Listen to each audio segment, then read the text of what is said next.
thrifting ain't easy, unless you're watching me.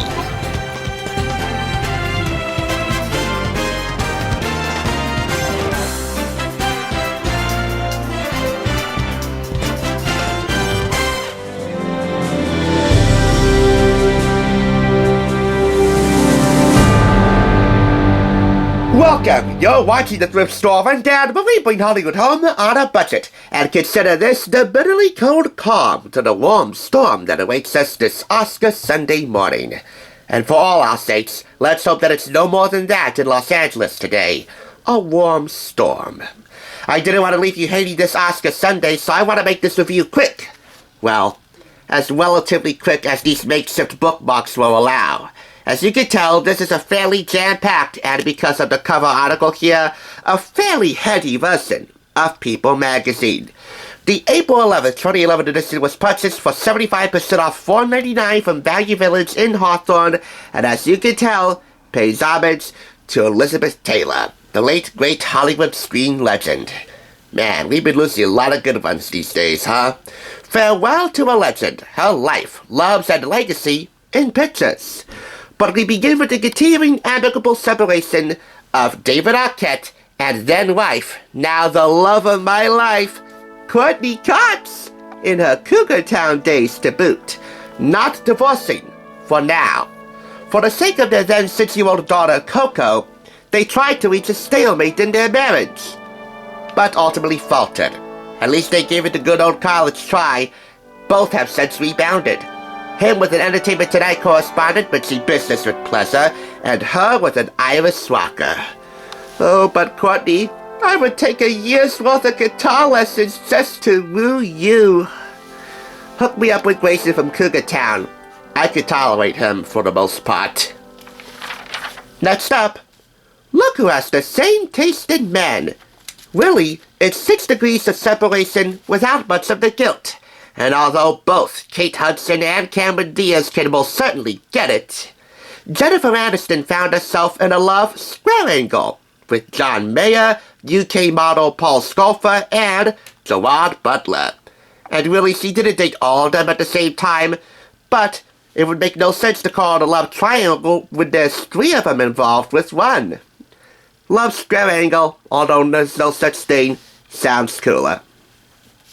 Next, Kate Gosselin returns, and please, Lord, never again. I'm getting a little bit tired of her right now. Anyway, she and her brood went down under to Australia and New Zealand to celebrate New Year's Eve for Kate plus 8. And they might have came back with an adopted baby sister, as Kate jokes. An orphaned baby koala called Honey, found in the Australian Zoo, where Terry and Bindi Irwin, the wife and daughter of the late Steve Irwin, respectively, you know, the crocodile hunter, took them on a tour. And Honey, well, they were particularly smitten with her. I mean, come on, you got a few bird pets in the house, and a couple of dogs. What's one more koala gonna hurt, huh? Really, I take no pleasure in reviewing anything Kate Gosselin anymore, but I can't completely sever her, or the Gosselins for that matter, from my childhood, because they represented a significant part of it, which is why I haven't completely done away with my Johnny K plus 8 DVDs. Gotta give the man a lot of credit, too. I also want to give credit to Lisa Lillian. I haven't done a Hungry Girl cookbook review in years, and this one's way overdue, a redo. Hungry Girl Gone Wild, with her newest cookbook, 300 Under 300. I think I did an April Fool's Day edition of that. And yeah, that really wasn't funny. But at least it's the only real footage you get to see of me watching Pretty Little Liars at its prime. Really, its final season, but in the peak of its prime. Alright. We move on to Buddy Valastro and Lisa Valastro, the cake boss and the real boss, welcoming a new little cupcake into the world. After 9 months of careful preparation, TLC's now Emmy Award-winning Bake Master and Life Lisa revealed the most delicious creation yet, Baby Boy Carlo, to join Marco, Sophia, and Little Buddy Jr. And the brood shall grow no more after that. Besides, how many birthday cakes can we make at any one time, outside of the bake shop? Here we have some great ideas for some sweets, courtesy of Richard Gere. These are his cinnamon rolls. Not only is he a prime actor, but he's also the co-owner of the Bedford Post Inn in Bedford, New York. He said it's B&B's must-have breakfast treat. And here, it's really all about reinforcing the Oscar quotient. Same deal on the next page, highlighting Albionats in Dallas. It's a swanky Dallas restaurant known for welcoming the stars, such as Jennifer Aniston, hello Rachel, Jessica Simpson, and here, then spouses Ashton Kutcher, and now Oscar nominee Demi Moore. And realistically tonight, it's really her for the substance versus Mikey Madison of Honor, and everybody else can fend for themselves. So for all of you holding out hope for Cynthia Erivo of Wicked, and by the same token Ariana Grande, you might want to hold a candlelight vigil tonight. Anyway, from Albionats, you get this recipe for Al's signature salad. And this one calls for avocados, so it has a bit of a SoCal twist. It's also got crab meat and green beans and red bell pepper. Basically a makeshift Cobb salad, Dallas style, if you will. Here's American Idol by the numbers. How have the 107 finalists at the time from the first 9 seasons made their mark?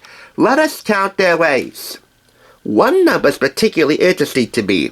9 finalists who are published authors. One of them just so happens to be one who made a girl cry in a live studio audience so significantly, she wound up getting spoofed by context on Family Guy. It takes a village idiot and I married one, Lois this mayoral debate speech. She owes a great deal to 9/11. But anyway, Sanjaya Malakar.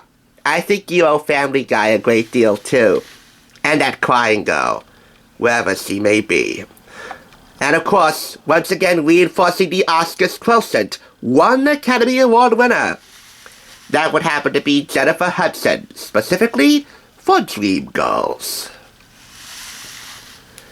Anyway, from a brief article, really just a sidebar mention for late Hollywood mogul Jerry Weintraub, all the way to veteran newsman John Stossel fixing his stunnery problem, this really is a pretty jam-packed issue. But we recognize that heed must be paid, and so we shall do just that. Pay heed, homage, and respect to the late, great Hollywood screen titan and glamour girl, really the OG glamour girl among several, Elizabeth Taylor, who died March 23rd at the age of 79 from congestive heart failure, surrounded by friends and family. Her beauty left generations smitten. Her 8 marriages and Empress Trove of Diamonds redefined what it means to be a legend. But it was a fight against the modern-day plague that truly made her immortal. The unforgettable legacy of Hollywood's last great star. And here she is, about ready to accept one of 2 Oscars she won in her career, alongside earning a Lifetime Achievement Oscar, for her role against type in Butterfield 8. Playing a swanky, sophisticated call girl. She was on the arm of husband Eddie Fisher when she walked down the aisle to an applauding audience, thrilled to see her get her dues. And why shouldn't she? National Velvet, Who's Afraid of Virginia Woolf, Cleopatra, Giant. I'm pretty sure you can name a few other big screen roles that Elizabeth Taylor took on over the years, alongside a host of TV, film roles. Her philanthropy is also noted in here, her taste in jewelry, especially jewelry handed down from her husbands. I mean, there's a section you just saw all about her marriages, one of the 2 great loves of her life being Richard Burton. Her as a screen goddess, a crusader, a friend willing to put past a particularly bad old woe for the sake of her then pal, Debbie Reynolds. She was a fighter her whole life, and she was ready to go. We weren't ready to see her leave. Hollywood wasn't ready to see her leave. But I'm pretty sure she is welcoming some new company into her group, wherever she is. Gene Hackman, and I'm pretty sure both of them are right now giving a few acting lessons, although she doesn't need them, the one I'm about to mention, to Michelle Trachtenberg. All of them are missed very much, very much. So that's that. 4.5 out of 5 claps. So awarded because I wish this article was 2 pages long and had a few more photos of Courtney. This is a 1-pager. But hey, if I could give it 4.95 out of 5 claps, I would. But I can't. So, there you go for People Magazine from April 11, 2011. I hope you enjoy watching the Oscars and American Idol for that matter tonight. That's the lead-out show. And remember this. Gold doesn't cost gold. Especially if you do it my way. Thanks for tuning in. Just so you know, there's no limit to bringing Hollywood home on a budget. Please go ahead and check out another awesome review like this one by clicking here. And make sure you subscribe by clicking here. Until next time, I'll catch you, as I always do, on the flip side.